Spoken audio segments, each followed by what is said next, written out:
Hi, everyone. Welcome back to another episode of Under the Veil podcast. I'm your host, Helena, and today we have a very special guest. I decided to bring in one of my favorite florists in the San Francisco Bay Area industry.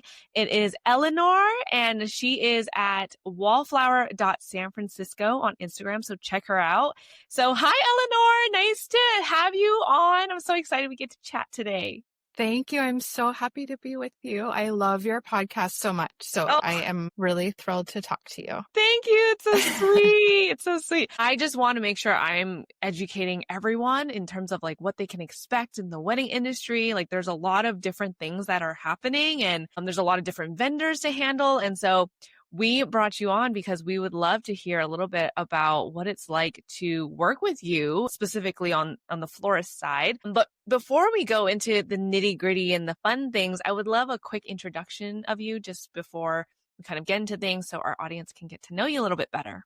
Of course. So I'm Eleanor. I am the founder and creative director at Wallflower. We're a floral design studio in San Francisco, serving the Bay Area. And we specialize in really lush, gardeny, modern, romantic, full, gorgeous, seasonal floral design.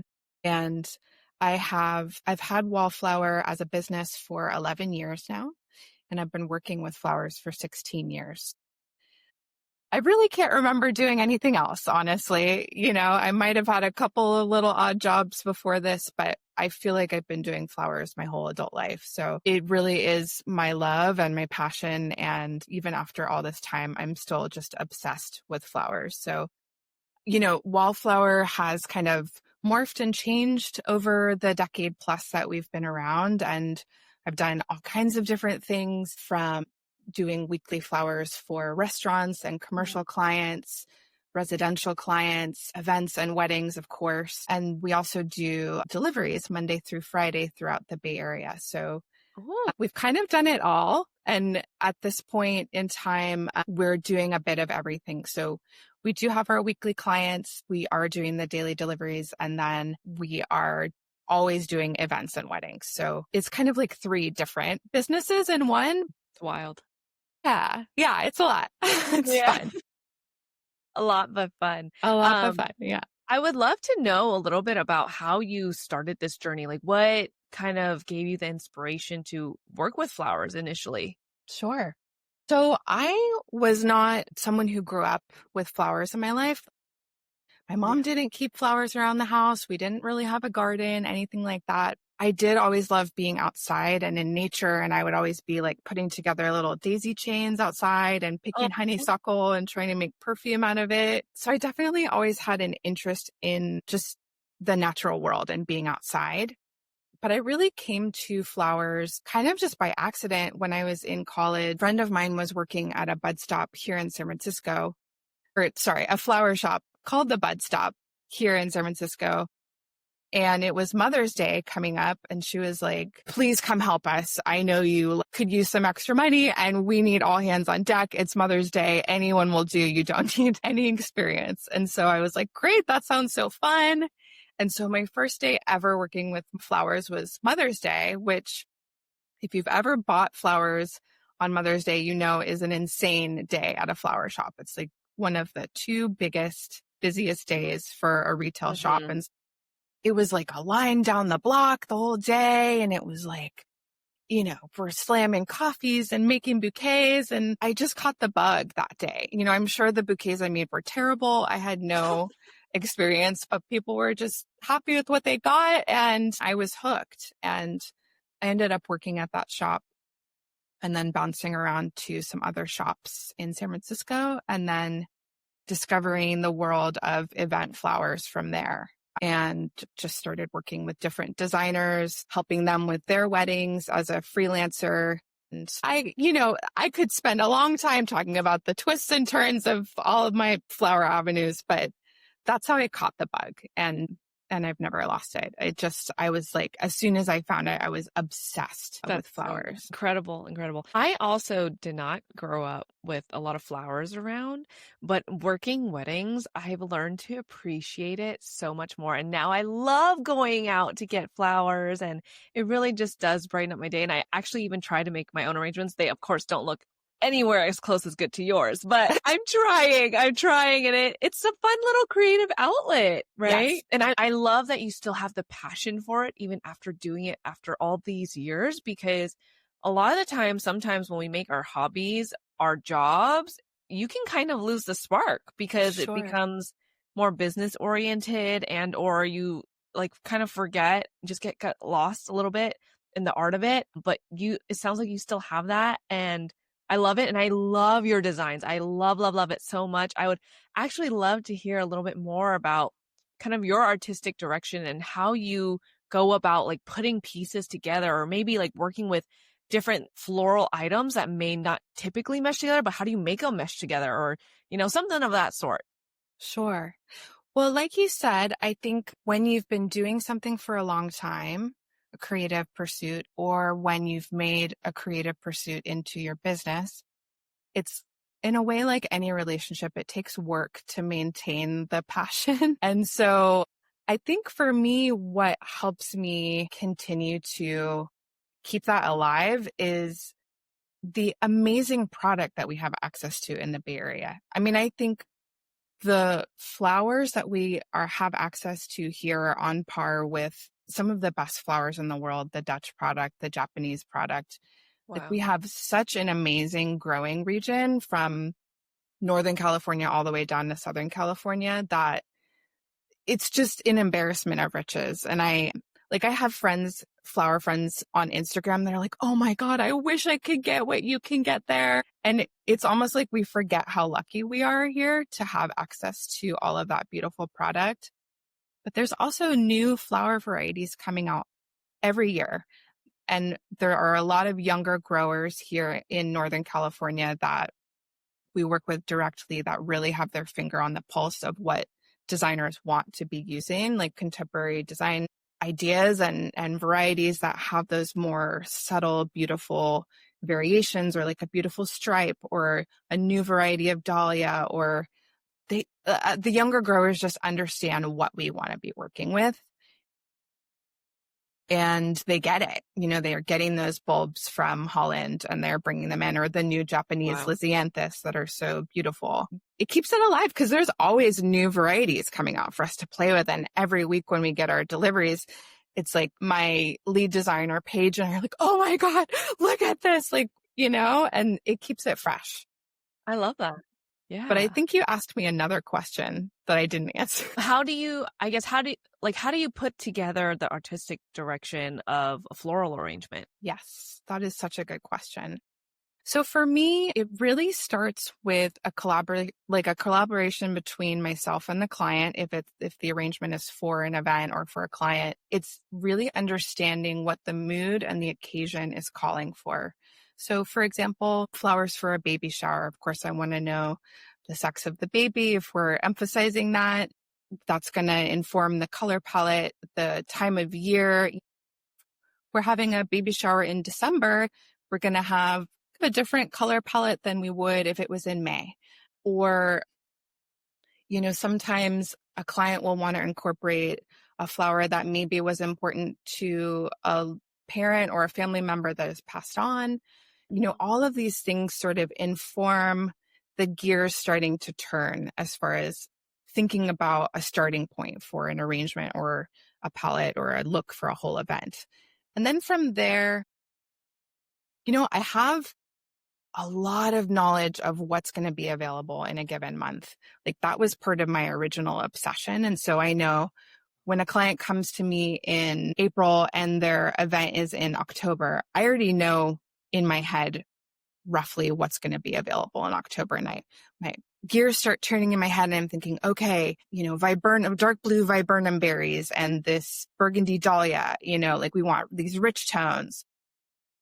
And then usually I like to work with a mood board. So I will start to pull together things for myself visually, almost like I'm making kind of a faux arrangement on Canva, I really need to see how everything comes together. I can't just wing it. I can't just say, oh, I need 5 of these and 5 of these, like from the wholesaler. I need to see it for myself. I'm also pulling in ideas about like color theory. I always want there to be some element of contrast that's going to give sort of delight and surprise and just kind of make things feel like, oh my God, what is that? And then when it comes down to the week or two, like before the event, typically I do a fair amount of shopping in person.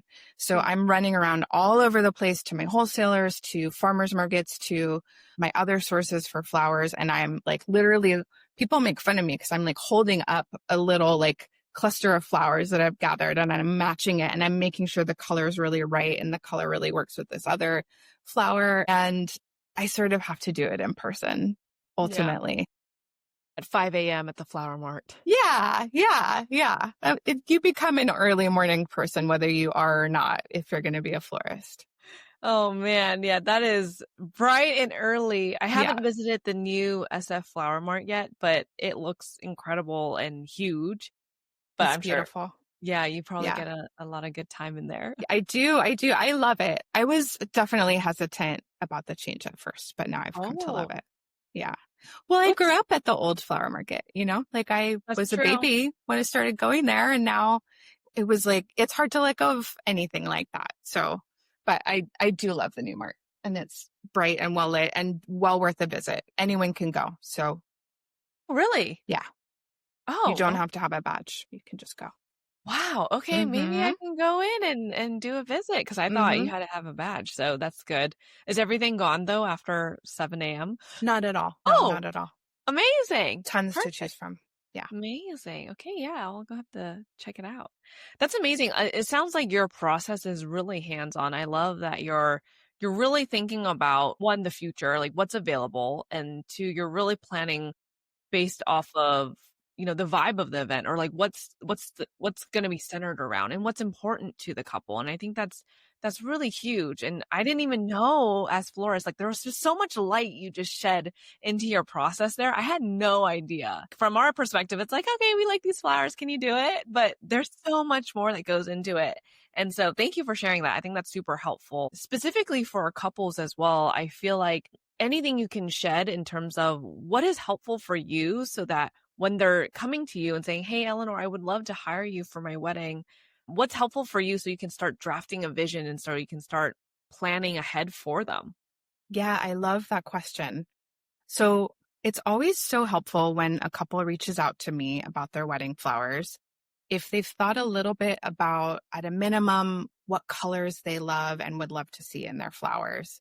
So they might be taking inspiration from what they'll be wearing, if it's a full wedding, what their color theme is for the wedding, if they have rentals they'll be using, if they have images of those. That's always a really helpful starting place, as well as, and certainly not every couple has this level of maybe thought going into flower choices, but if there are particular flowers that are meaningful to the couple or to their family, that's also really helpful to know. Like I said, when I was growing up, there were not flowers in my house, so I didn't have any particular connection to them. But like, for example, I know that my grandmother loved anemones. And so, when I give my mom an arrangement, I always try to include some. And I think that it can be such a special touch to include flowers that are meaningful to the family when you're thinking about your wedding flowers. And it can also just be like a great chance to talk to your parents or your grandparents about that kind of thing, And then thinking about if there's any flowers that you really don't like, if you have allergies, if if there's any colors that you really don't like, that's always helpful.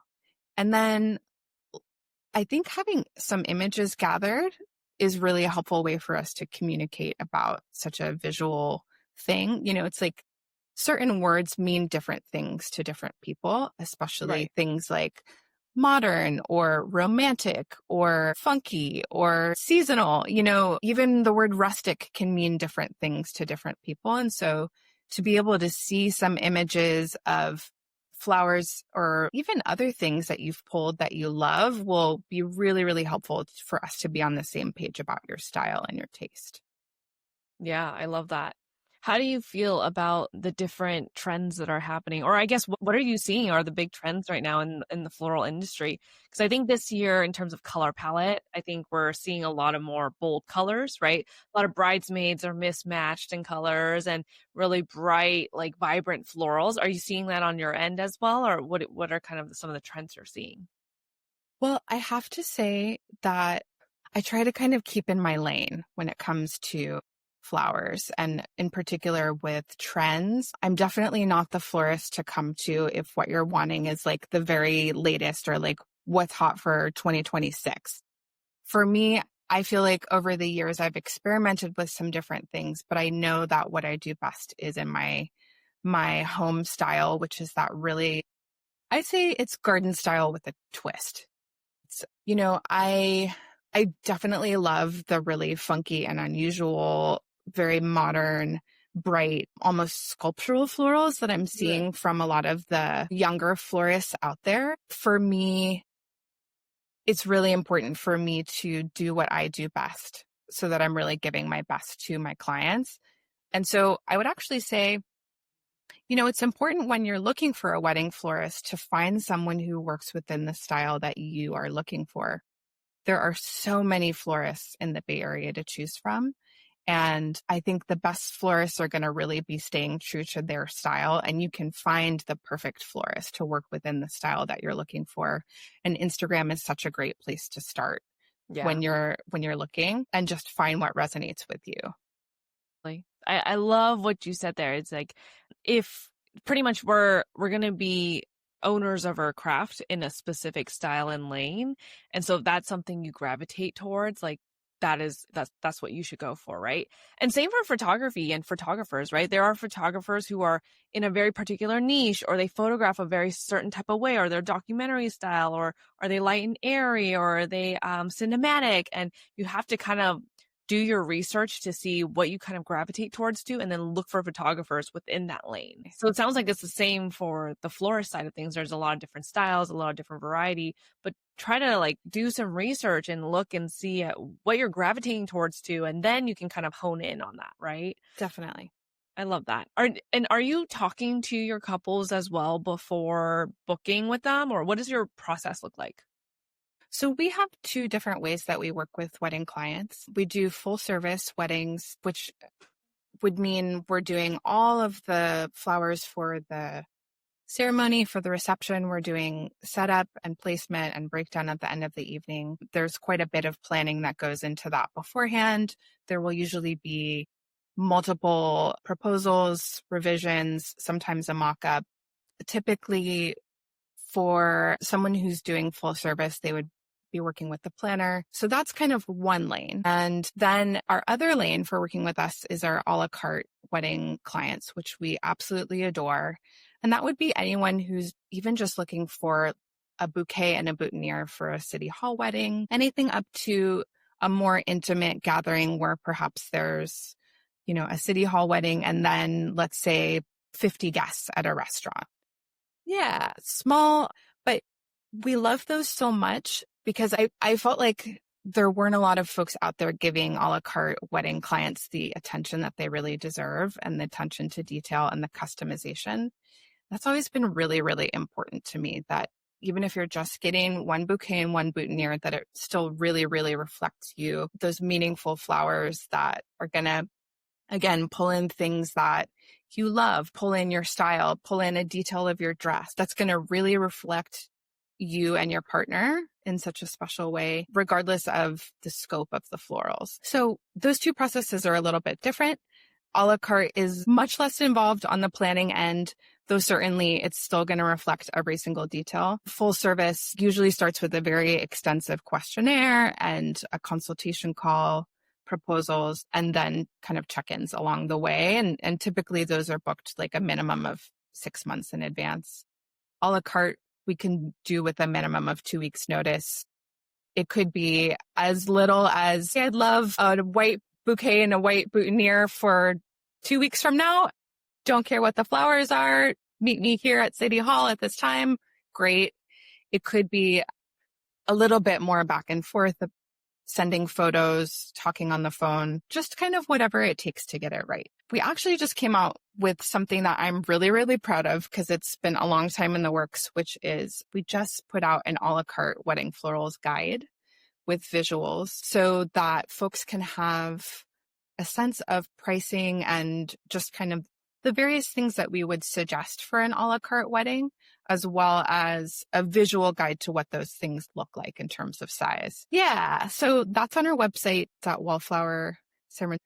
And like I said, it was like one of those things I've been wanting to do forever and just not quite ever making the commitment to do the shoot and get it done. And so it's finally out there. And I hope that it's really helpful for folks. I've gotten some really good feedback so far. Oh, I bet it is. I bet it is. Coming into, like working or not working, sorry, excuse me, but once you're going to plan your own wedding, likely chances are you have not planned a wedding before. Maybe it's their second wedding that also have a second, third, fourth, whatever it may be. But going in the first time, not a lot of people know what to expect. And so I love that you're creating guides and providing value for your couples to help make their decision making a little bit more easy, right? Because there are so many things we have to juggle as a bride and a groom, or a bride and groom. There's a lot of things we have to manage. And so having this guide is, I'm sure, going to provide so much value and add so much more ease for their planning process. And also for the couples that are listening here, Eleanor is based in San Francisco. Actually, she's also born and raised here. Hey, another native. Yeah. And her flower shop, you can actually go visit her. So she's at 746 Arguello Boulevard, right in the Richmond. I'm like 20 blocks away, so that's awesome. I'll have to pay a visit sometime. But yeah, she moved to a new space, and I'm so excited for you for that. That's amazing. Thank you so much. I do want to just say we actually are by appointment only. Sorry. So you can definitely visit, but just give us a heads up first. No, it's all good. But yes, we did just move to a beautiful new studio that we're in love with in the inner Richmond, and very happy to be in our new home there. Yeah, and you also host classes, right? I think I Yes. saw that. I was like, I need to take one of these classes. Yes, we also have just started to host workshops in our new space now that we have enough space to host, and those will continue to be posted as we schedule them. Amazing. I love that. A fun question for you that I have actually. What is one of the most interesting or fun projects that you have worked on Oh, your whole career? oh my gosh, that's such a good question. I feel like this year, actually, we just really have been in a place where we're attracting the clients that really want exactly what we do. And so the weddings that we have actually coming up through the rest of this season are so aligned with how we think about flowers, and clients that are really wanting very seasonal, very garden style florals that I'm actually most excited about the weddings that we're doing this coming season. So stay tuned for those. I definitely hope to share some images from those as they happen. But as far as ones that I've done that have been, I got to do flowers for a very good, a dear friend's wedding last summer. And actually my friend was getting married to our former flower delivery driver. So it was like this very like interwoven, like flowery wedding in Inverness, which is one of my favorite places on earth. Where was it? Sorry? In Inverness. Oh, So like Tamales Bay area. got it. And, they just kind of gave us carte blanche to do. Is that how you say it? Carte blanche? Carte blanche. Anyway, Yeah. one of those. I don't speak French. One of those. To do whatever we wanted and just keep it seasonal. There was sort of like a vague color palette given. Okay. I obsessed about the flowers. Like I was just like, I spent months like going through availability lists and holding things up to other things and just, and I was so proud of what we did and to see how much they loved what we put together for them. And then got to be a guest at the wedding as well, which is always like, when you get to sit at the table with the flowers that you've made, it's like, it's a whole other experience. And yeah, that was a special one for a variety of reasons. Oh, I love that. I love that. I'm excited to see Well, one, I would love to actually see that gallery. And then two, I'm excited to Yes. see all the upcoming weddings that are coming up. I actually have an interesting question that just popped in my mind as you were talking about that. From the photographer's perspective, I always want to make sure at every wedding I'm capturing something for my vendors.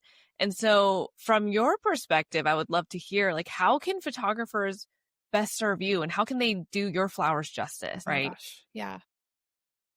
I love that question so much. I think for me, actually, it kind of comes down to timing in a way. And one thing I've noticed is that there's a moment that is about 15 minutes long when guests are about to arrive, the tables are set, the candles are lit, and that is like the moment when I want the flowers to be captured. Mm, And a lot of times that is a moment when perhaps the photographer needs to be somewhere else. I see. So there's like this beautiful tablescape it's just at its kind of peak of perfection, right? The candles aren't dripping yet, like nobody's knocked anything over. There's no lipstick on any napkins. There's nobody's like hand in the shot. And I don't know, I think perhaps just even touching base with the florist ahead of time and saying, what time are the tables going to be guest ready and making sure to get a few beautiful shots of the tables at that time. Mm. That kind of shot is always going to be really, really helpful for a florist to have when it comes to featuring a gallery.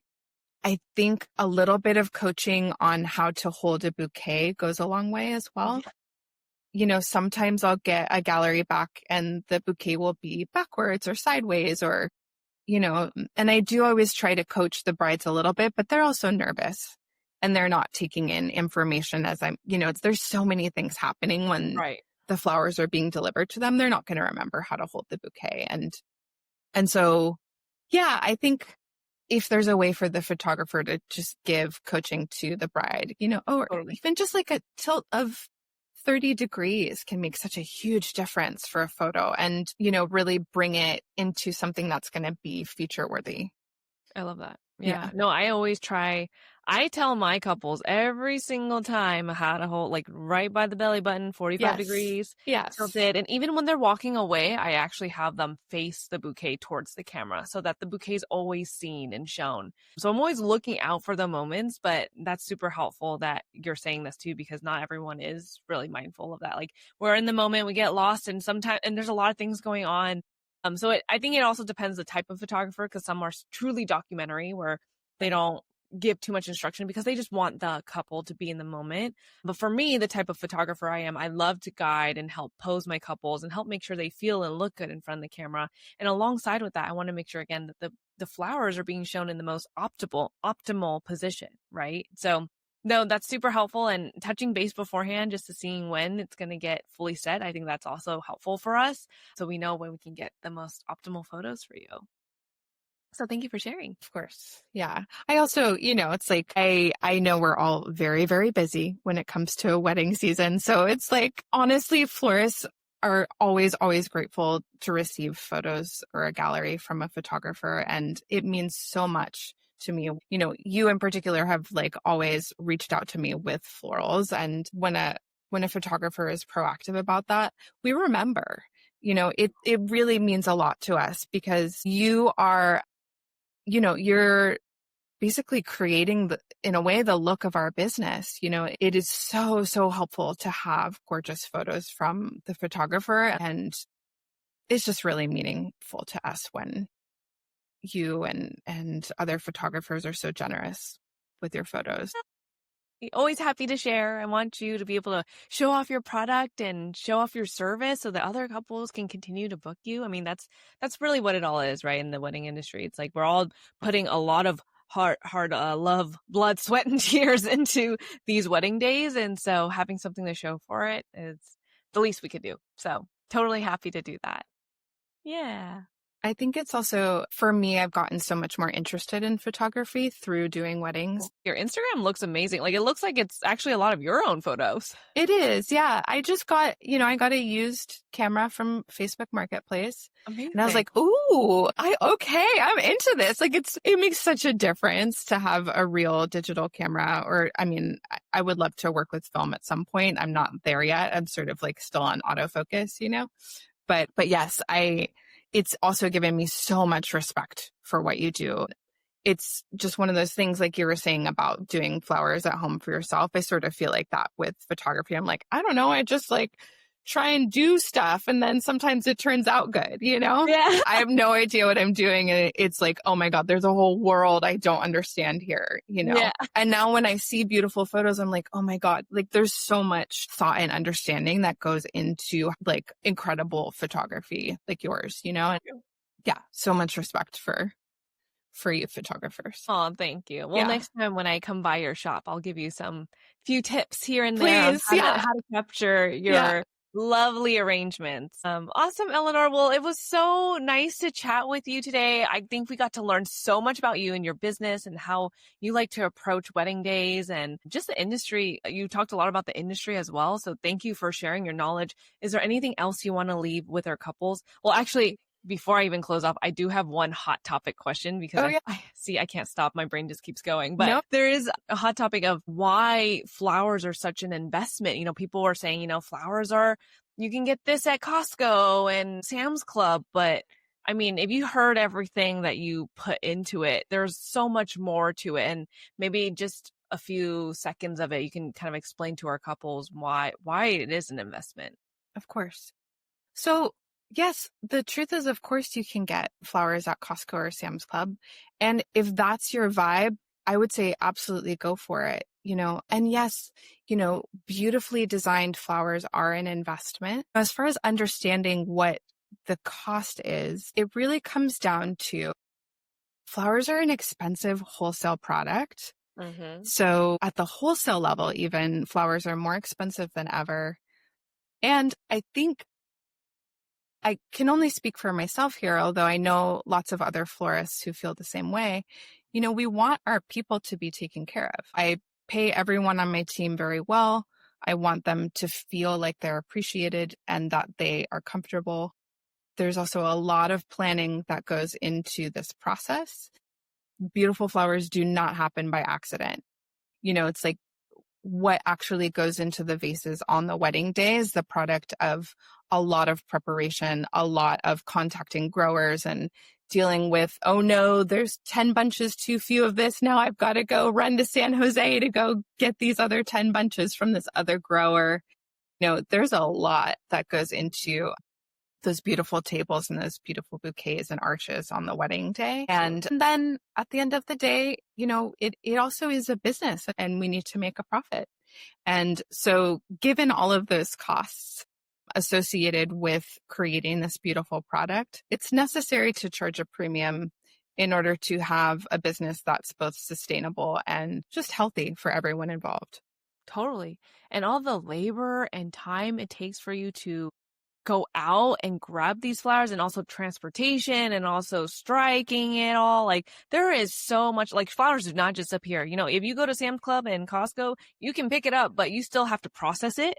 And then you have to arrange them and then you got to store them and then you got to transfer them. I see all the hard work y'all do. And I'm not saying this to, bash on our couples, but just kind of providing a little bit of education of why it is an investment, because there is a lot of hard work that goes behind the scenes here, right? For a lot of our vendors, right? Hair and makeup artists, photographers, filmmakers, florists, you name it. There's a lot of things we have to do to prepare on the day of. And it's not that we just show up and do it. There's a lot of prep work ahead of time. Definitely. And, and it's a pleasure to do all of that. It's sort of like, I think that you probably will find that any wedding vendor is someone who's really obsessed with what they do.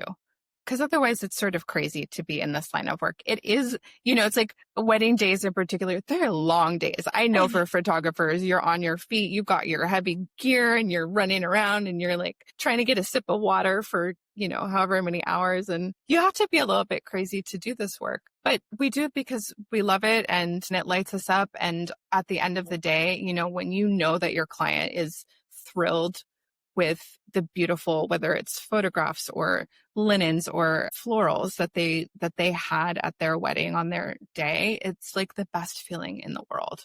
It truly is. Yeah. It truly is. Hard to explain. We give up all our weekends for this. Yes, we really do have to be crazy and love and it. our wrinkle-free skin. Yeah, totally. Yeah. Out in the sun with our sun hats, you know? I love it. I love it. Awesome. Well, thank you so much, Eleanor, for coming on. It was so much fun to chat with you about all things flowers and business, I feel. Again, for our couples or anyone that's listening today, go ahead and visit Eleanor on Instagram at wallflower.sanfrancisco. Make an appointment with her in her Arguello studio. I will be paying a visit soon. And until next time, we'll see you again. And then you can also follow me at Under the Veil Podcast on Instagram. See you next time. Thank you so much. Thanks, Eleanor.